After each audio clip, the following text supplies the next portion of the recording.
from no. From no. What's your best Dallas impersonation? It's old too. No.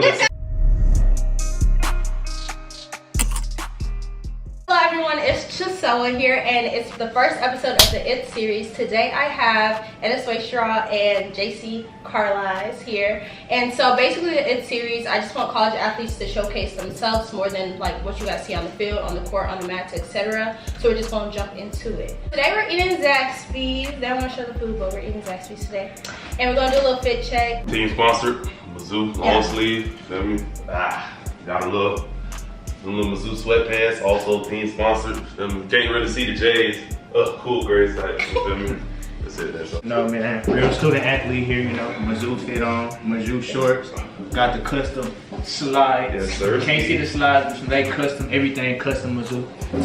All right, jacket from She's So Sporty Women's and Sports Social Club. On the back says Women's Sports Social Club. Got on the gray sweats and the slide. My first question is how, like, where you guys are from impacted how you guys play football and just like your culture, because I know all of us are from the South, for the best, okay? Dallas, and we have Orlando, so like how has that shaped you guys into the players you guys are and just like the culture? I'll say being from Florida, just knowing the type of state it is from an athletic standpoint, you're just always around sports growing up. So, and also just my family, also being from an athletic background, mom and dad both did sports growing up and in college. I've just always been around it, and I've always just grown to love it. So I'm blessed to be at this point now, just from the background with them always putting me into those positions where I can be real great at it. For me, I decided to play football because financially my mom didn't have enough money to send me to college, and I found that I was really good at it, and I just stayed with it. I never thought I'd be here, but I'm happy to be here today. Jersey numbers, I feel like, are a big thing for athletes, like picking them, like the reason why. So, Ennis, you can start. Why'd you pick 2? Because didn't you wear it in high school as well? So, like, why'd you pick 2? Like, why is it so significant to you? Well, when I first got on varsity, I was 23. That was my sophomore year. And the next year, we had a 5-star come in, and he wanted the number 23, so I let him have it, and I had 22.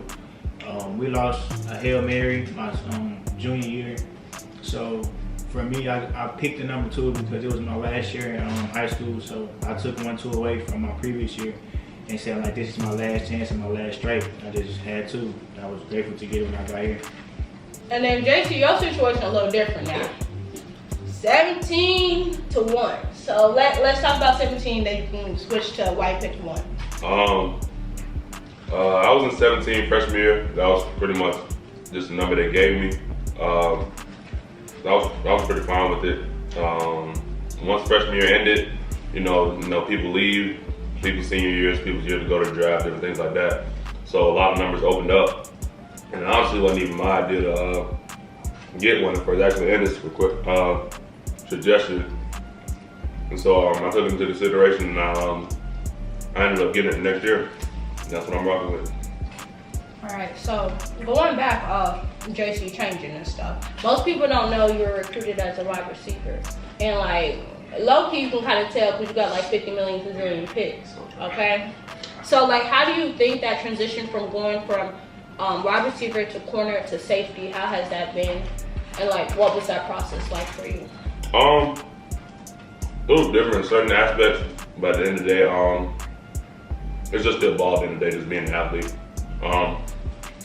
Like I said, being a receiver in high school, coming knowing I was going to be a corner when I came to Missouri, it was kind of weird at first, because you know, just positioning, what DBs do every day, I wasn't used to doing that at all. So doing that every day for a whole year, I had to really adjust to it and get used to it. But from the standpoint of, you know, ball skills and different things like that, that kind of came naturally. And then I'll say from corner to safety, it's not really big of a difference. It's still on the defense side of the ball, still doing back pedals and different things like that. But safety is kind of more of a free roamer instead of being more on the island independent as a corner. So in the beginning, I'll say it was more challenging, but now it's kind of, you know, I've gotten used to it and I've adjusted to it. And for Ennis, for you, like being a corner, how was it like going from high school playing, being a corner to being in like, especially like the SEC, like being a corner now? I feel like since I went to Powerhouse Duncanville, you know, man, we like that. But being in a powerhouse like that and playing a bunch of guys who actually performing well in college football already had prepared me. And I came in with the mindset that I wasn't trying to waste time. I was trying to get it out as soon as possible. So from day one, I said I was locked in, and I got a lot of mental reps and physical reps in practice. And in the game, it was just me being who I am. And then with that, like you just got your first interception. Like, how did that feel? I mean, it feels amazing to me because of the situation I've been through. You know, just tore my ACL.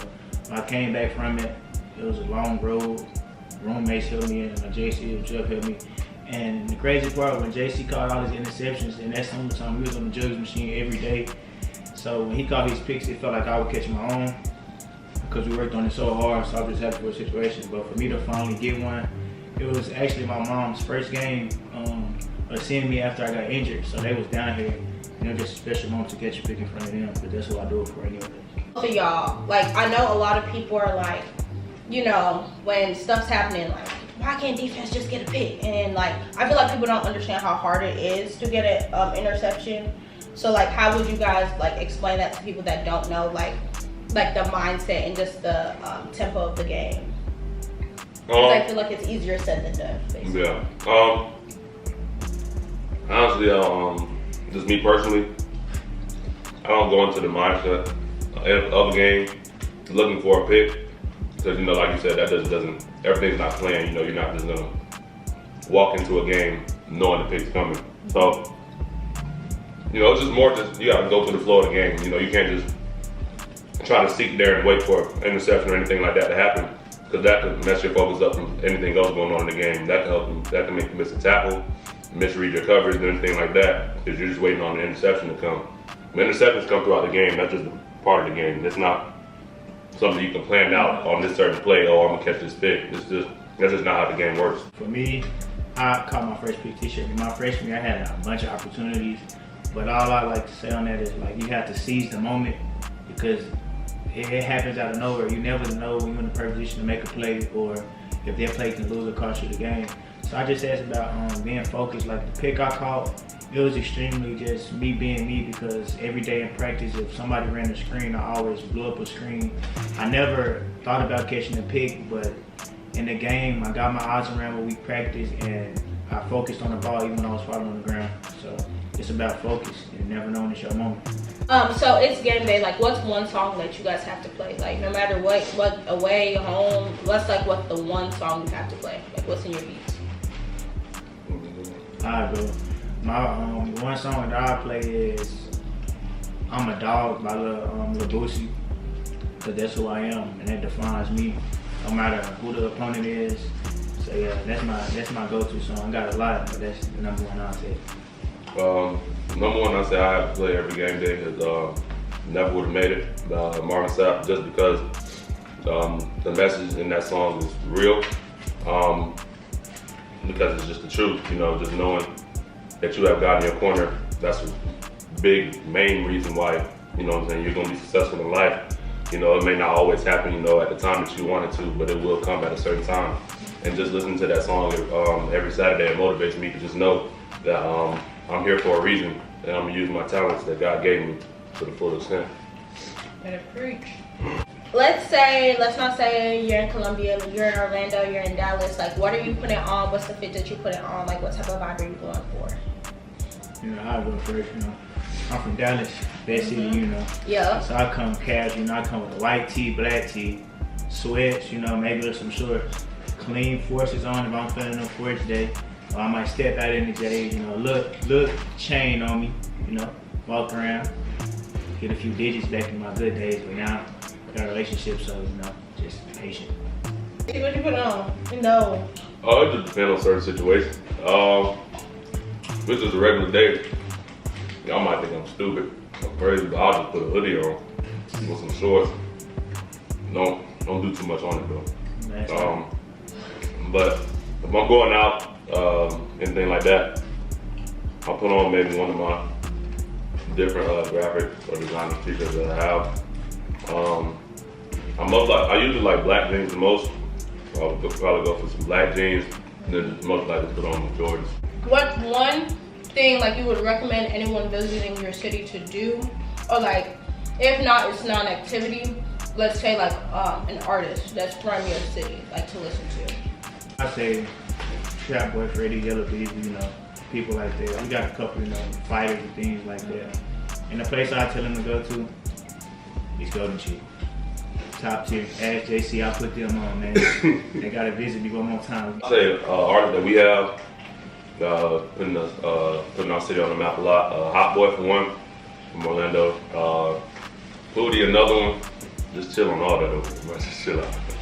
Foodie another one, then Glock for sure another one, Glock 9. But those three right there, they're kind of around our age, so we kind of saw them a lot growing up. Foodie actually went to my middle school when I was there, so saw him a lot there. But place I say to eat, I don't really know. This really, I don't think it's really in Columbia, really around this area. Ale House, the Sir Miller's Ale House, place down back home. It's real popular.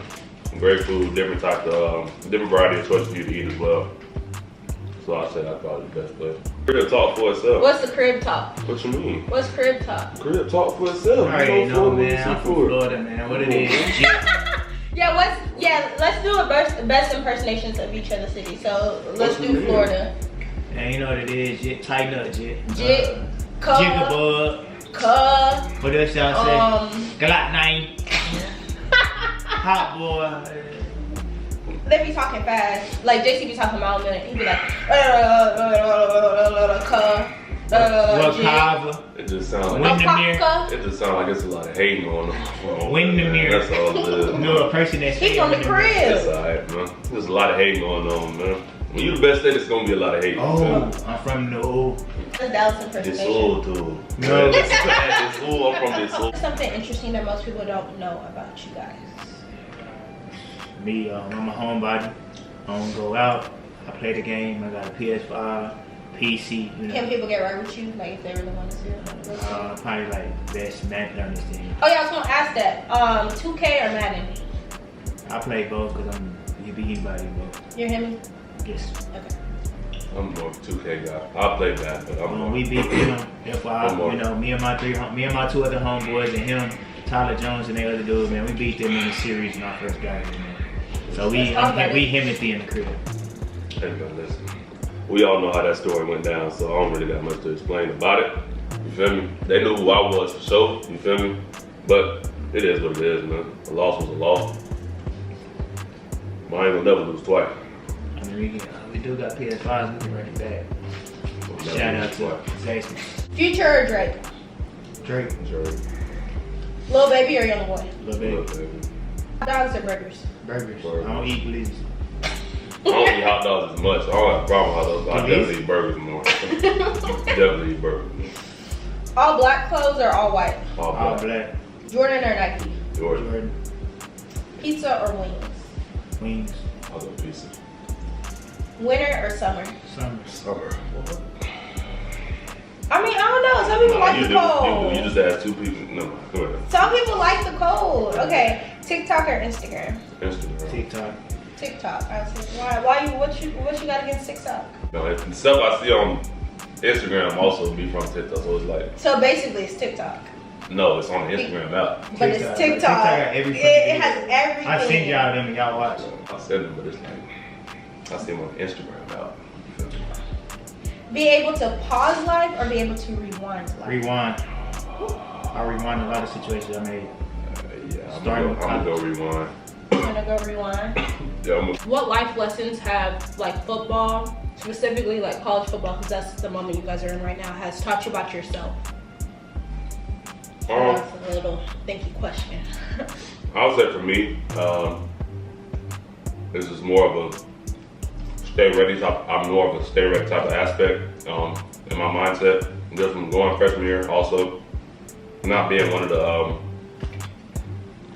how can I say, more like the starting cornerbacks, more of the backup cornerback, more like third or fourth string freshman year. I just patiently waited pretty much throughout the season, played the snaps that they allowed me to get into. But but towards the end of the season, I was able to start in the last 3 games. So that just kind of shows me, you know, I'm just real patient with things that I do, especially on the field and when it comes to certain things. Just trusting what the coaches are telling me, and it ended up happening. So I feel like for myself, that just shows that I'm a believer and I'm patient in what coaches are usually telling me. For me, my experience was obviously different from JC's. You know, I came in day one starting, and I feel it was all like, that's what I felt my college was gonna be like. I was gonna be a starter from day one, and I was gonna be 3 and done. But what really happened to me was I was humbled last year. I went from the dude who was that guy everybody talked about, go out, everybody knew who I was, to when I got injured, I became an average person again, and I see what really was in my corner, what really wasn't. So I just say it was a humbling moment for me, and it showed me that I'm really who I am. I came back and I'm still look the same. If you ask me, my teammates say the same. I just feel like I got a chip on my shoulder, and college let me know that just stay patient and stay prayed up, because things can change in a matter of seconds. Most people don't know, but both of you guys are dog dads. Yeah, dog dads. So like, how has it felt like being an athlete, as well as taking care of your dog and just your relationship with your dog? I'll go first because she's scared of my dog. Yeah, I am. He is huge. I'm gonna insert a picture. My dog is Champ, you know. He came up a long way. He used to be a little small little pit bull, and now he can walk me. So it just, I gotta get home and take care of my son, you know. He be in the cage and he always like to play. Can't let him off the leash no more because he get to roaming around too much, and he plays with JC's dog, but the dog's too small, so we kinda gotta separate him at times, but when we there sitting down, we just let him play a little bit. And why'd you name the Champ? Because he a champ. His dad is champ, he a champ, and we a champ over the world. My dog named Theo. It's me and my girlfriend dog. He's a toy poodle, so he's a real smaller dog. She kind of scared of him too, honestly. I am not scared of Theo. That is Tyler. Theo's a good dog. He's just real energetic. You can tell he's still a kid. He just like running around. If I let him out, if I open my door at all, he ready to just run out, and then you just gonna see him. You ask her, he's just gonna run back and forth for hours. He can literally do it for hours if he wanted to. But yeah, no, overall, he's just a good dog. He just likes to explore different things. He likes smelling different things. Like he said, they'll play around a lot. And if one of them's here and the other one's not, they'll smell each other. They'll smell the scent of each other, trying to find each other even though they're not there. But you need to talk about how he thinks he's big dog, like somebody. Yeah, he got a little mentality where, you know, if you see any other type of dog, it don't matter what size they are. At the moment, you know, he gonna try to, you know, stand his own and stuff like that. But once that other dog kind of get it, he got me, bro. He got Champ. You feel me? He got backup, but you know, he tried to defend himself for as long as he can. But then, you know, when that other dog starts, you know what I'm saying? It kind of get over. It's kind of over for my dog, but he got heart though. That's what y'all need to say. He got heart, and I put him up against anybody. Why'd you guys name him Theo? That was really more Chel's idea. Because shout out to CP. It was really between that, but his middle name is Blue, but that's what we were about to go with though. But it ended up being, yeah, that's both of our favorite colors. So his middle name is Blue. Then we just had both of our last names at the end. So. What's the name? Favorite color blue. I know y'all from Florida, but like 9. My favorite color is blue, bro. Thank you guys so much for watching our interview. I hope that you guys enjoyed everything, got to learn a little bit more about both of them, and just, you know, get a better understanding of them. So yeah, thank you guys so much, and catch me on the next episode.